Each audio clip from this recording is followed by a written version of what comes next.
Decided, since I got a whole salmon fish, to make each salmon piece different, in the sense that each salmon piece will be inspired by a different country. Okay, so we're gonna do one Indian inspired, one Japanese inspired, one American inspired, one Middle Eastern inspired, and one Mediterranean inspired. I wanted to do the Russian inspired because I love the Russian recipe, except that like my whole family is on keto and like the Russian and I'm gluten intolerant. So the whole Russian recipe involves pastry and like covering it in pastry and pancakes as well. It looks so good, but obviously I won't be able to do it because no one would eat it. So yeah, we've got these countries. The first recipe that I'm going to be doing is the Indian inspired recipe. Now I say Indian inspired because it's not actually an Indian recipe, rather it uses Indian spices to make the salmon taste good. So it's Indian inspired. The main components, funny enough, are gonna be mango and like chili, and I don't know how this will taste. This is my creation, by the way. Like I went online, I searched for inspiration, but then I was like, I'll do what I want to do. So this is kind of my thing, so I have a feeling it's gonna taste bad. Try it and then I'm gonna see how it goes with the other spices that I got, because what I do usually is before I touch the salmon, I mix my spices in like this. It's a great way to taste what you're adding on your food, because if the spices don't match, then you can try something else. I like to experiment, so usually you guys just get the final result, but yeah, I love to experiment. So I'm gonna try different spices.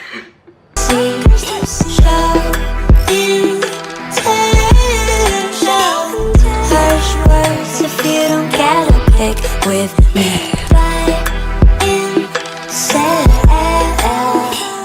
Like I'm a product of society. Don't say no unless you fucked every authority. Show and tell. Why can't you fucking hear me? Show and tell. Next is Japanese inspired. So the Japanese inspired is mainly a teriyaki sauce salmon. Now the reason I mean, you could do, there's so much Japanese inspired, let's be honest, Japan is great, but usually to make teriyaki sauce you need soy sauce, sake, and mirin. Now sake and mirin I don't have because they're alcohol, so I'm substituting for the sake and mirin. What I'm substituting with is rice vinegar and sugar.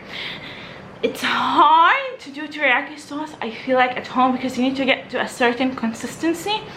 So if anything and I fail in making it from scratch, I'll be using the packaged one. That's the Japanese inspired one. If I cut myself, I would bleed. I'm just like you, you're like me. Imperfect and human are we. Show and tell. Next is American inspired. Now the reason I say American inspired is because I'm using butter and cheese. That's it. We're done. No, I'm kidding. I'm stuffing it with cheese actually, which is super cool, and then I'm adding this buttery garlic sauce on top, and I'm pretty sure the American one would win, pretty sure, but it's not actually a competition. Why am I making everything a competition? Why am I so competitive? Okay, it's not a competition. It's not a competition. I'm just, the American one's pretty good. It's gonna be good. That's what I mean. It's not gonna win compared to the others, because honestly, let's be honest, some of them have more flavor and dimension, but I'm just saying because of fattiness and like cholesterol and heart attacks, the American one. Bye. I'm just like you, you're like me. Imperfect and human are we. Show and tell. I'm on display for all you fuckers to see. Show and tell. Harsh words. Now we're gonna do the Mexican inspired. Now, Mexican inspired, there's two ways you can go with it. There's the way where you can put avocado, which seemed like an amazing thing, but I couldn't find avocados that were done and good at the same time in Lulu yesterday. So salsa. Now salsa needs to be spicy, needs to be citrusy, needs to be everything good. And I feel like it's the best combination with the salmon. At least, like, I don't know, I'm not sure about all these combinations, like they're all going under the test. So I'll let you know how this all turns out. I'm on display for all you fuckers to see.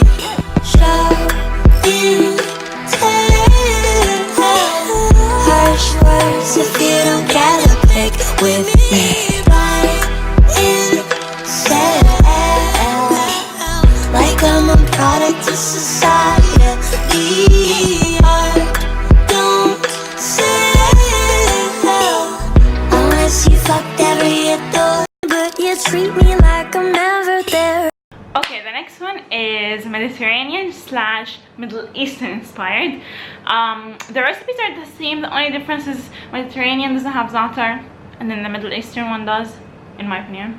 I don't know if that's accurate, but I decided to combine them since they're both the same. So yes. I'm perfect and human, are we? Show and tell. Okay, so we've got all the salmons. So Mexican, I did 2 Mexicans because I feel like the Mexican will be the best. I did Indian, and then the American one looks so sad, but honestly once the cheese oozes out, I feel like it will look better. And then the Japanese one, and then yeah, so this is the Greek one, and then this one is just lemon and garlic and olive oil. So yeah, we'll see how it goes. I'm gonna put them in the oven later on, not now. Hey you guys, so it's much later. Oh, it just focused low. So it's much later now, and they just got out of the oven, and I tasted like every one of them, but I like took a bite of every single one. I mean, the cheese literally just dripped outside of the American inspired one. I forgot the word. I used it all morning, but I forgot it. Anyways, it actually tastes so good. I think mango and salmon should be a thing. I think za'atar and salmon should be a thing. And like literally all of them are, they're going on the blog. Honestly, they're all worth it. They're all really good. Like I never expected them to work out that well, but they're all really, really good.